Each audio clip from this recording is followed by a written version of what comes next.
വലിയൊരു നിക്ഷേപ തട്ടിപ്പ് നടന്നിരിക്കുന്നത് തലസ്ഥാനത്താണ്. അതും 18 കോടിയോളം രൂപയുടെ നിക്ഷേപ തട്ടിപ്പ്. ഗ്രാവിറ്റി വെഞ്ചേഴ്സ് നിധി ലിമിറ്റഡ് എന്ന ധനകാര്യ സ്ഥാപനം വഴിയാണ് ഈ തട്ടിപ്പ് നടത്തിയത്. ഈ കേസിൽ മുഖ്യപ്രതി പിടിയിലായിട്ടുണ്ട്. തിരുവനന്തപുരം മ്യൂസിയം സ്റ്റേഷനിൽ മാത്രം എത്തിയത് 17 പരാതികളാണ്. അഞ്ജു ജയപ്രകാശ് ഉണ്ട്. അഞ്ജു, പരാതിയുടെ ആഴം കൂടുതലാണ്. കാരണം ഒന്നും രണ്ടുമല്ല, 18 കോടിയോളം രൂപയുടെ നിക്ഷേപ തട്ടിപ്പാണ്.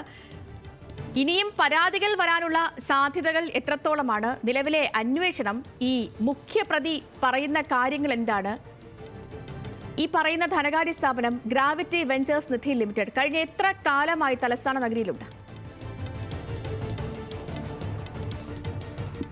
സേതു, അതായത് പരാതികളുടെ വലിയൊരു പ്രവാഹമാണ് ഈ നിക്ഷേപ തട്ടിപ്പുമായി ബന്ധപ്പെട്ട് അനുദിനം പോലീസ് സ്റ്റേഷനുകളിലേക്ക് എത്തുന്നത്. അതായത് നിലവിൽ മുഖ്യപ്രതിയായിട്ടുള്ള തമിഴ്നാട് സ്വദേശി ബിജു പിടിയിലായിട്ടുണ്ടെങ്കിലും കൂട്ടുപ്രതികൾക്കായിട്ട് പോലീസ് വലവിരിച്ച് കഴിഞ്ഞിരിക്കുകയാണ്. പക്ഷേ നിലവിൽ ഇപ്പോൾ 18 കോടിയുടെ തട്ടിപ്പ് നടത്തി കഴിഞ്ഞു എന്നാണ് ഇതുമായി ബന്ധപ്പെട്ട് ഇപ്പോൾ ഏറ്റവും പുതുതായിട്ട് വിവരങ്ങൾ പുറത്തേക്ക് വരുന്നത്. അതായത് പോലീസ് കണ്ടെത്തിയത് ഈ ബിജുവിൽ നിന്ന് കുറ്റസമ്മത മൊഴിയായിട്ട് രേഖപ്പെടുത്തിയതും ഒപ്പം ചില രേഖകൾ ഉൾപ്പെടെ കണ്ടെത്തിയതടക്കം 18 കോടിയോളം തട്ടിപ്പാണ് നിലവിലുള്ളത്.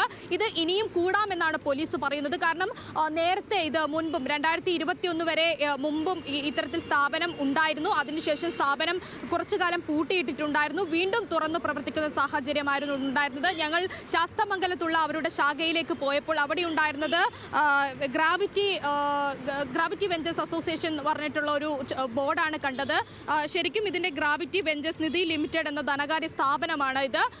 ഈ പേരിൽ ആണ് തട്ടിപ്പ് നടത്തിയിട്ടുള്ളത്. ആദ്യം ചെറിയ തുക നിക്ഷേപമായിട്ട് ആളുകളിൽ നിന്ന് സ്വീകരിക്കും. അതിന് വലിയ തരത്തിലുള്ള പലിശ അത് നൽകുകയും ചെയ്യും. അങ്ങനെ ആളുകളുടെ വിശ്വാസം ആർജിച്ചെടുക്കും. അതിനുശേഷം ആളുകളിൽ നിന്ന് വലിയ തുക നിക്ഷേപമായിട്ട് സ്വീകരിക്കാൻ അവർ നിർബന്ധിക്കും. അങ്ങനെ ഇട്ട നിരവധി പേരുടെ പൈസയാണ് പോയിട്ടുള്ളത്. അത് നിർധനരായിട്ടുള്ള വീട്ടമ്മമാർ മുതൽ വലിയ തരത്തിൽ ഡോക്ടർമാർ, എഞ്ചിനീയർ, ടെക്കികൾ, അങ്ങനെ നിരവധി തലത്തിലുള്ള ആളുകളിൽ നിന്നാണ് ഇവർ നിക്ഷേപം സ്വീകരിച്ചതും അവരെ കൃത്യമായി തട്ടിച്ചതും. ഇത് പലിശ മുടങ്ങുമ്പോഴാണ് ആളുകൾ മനസ്സിലാക്കുന്നത്.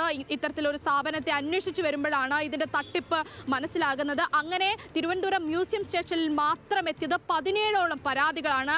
അതിൽ കഴിഞ്ഞ ദിവസം രജിസ്റ്റർ ചെയ്തത് ഒരു 25 ലക്ഷം രൂപ തട്ടിയെടുത്തു എന്നൊരു പരാതിയാണ് ഏറ്റവും അവസാനമായി രജിസ്റ്റർ ചെയ്തത്.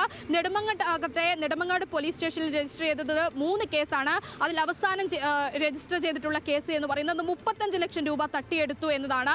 ഇവരുടെ തന്നെ പേര് മാറ്റിയിട്ടുള്ള മറ്റൊരു സഹോദര സ്ഥാപനം തമ്പാനൂരുമുണ്ട്. അവിടെ തട്ടിപ്പ് നടത്തിയെന്നൊരു പരാതി കഴിഞ്ഞ ദിവസം തമ്പാനൂർ പോലീസ് സ്റ്റേഷനിൽ ലഭിച്ചു കഴിഞ്ഞു. അങ്ങനെ തിരുവനന്തപുരത്തിന്റെ പല മേഖലകളിലും ഇവർ ശാഖകൾ തുടങ്ങി ഇത്തരത്തിൽ ആളുകളെ പറ്റിച്ച് തട്ടിയെടുത്തത് 18 കോടി രൂപയാണെങ്കിൽ ഇനിയും സാധ്യത, അതായത് തട്ടിയെടുത്തതിന്റെ തുക സാധ്യത കൂടുതലാവാനുള്ള സാധ്യത പോലീസ് തള്ളിക്കളയുന്നില്ല.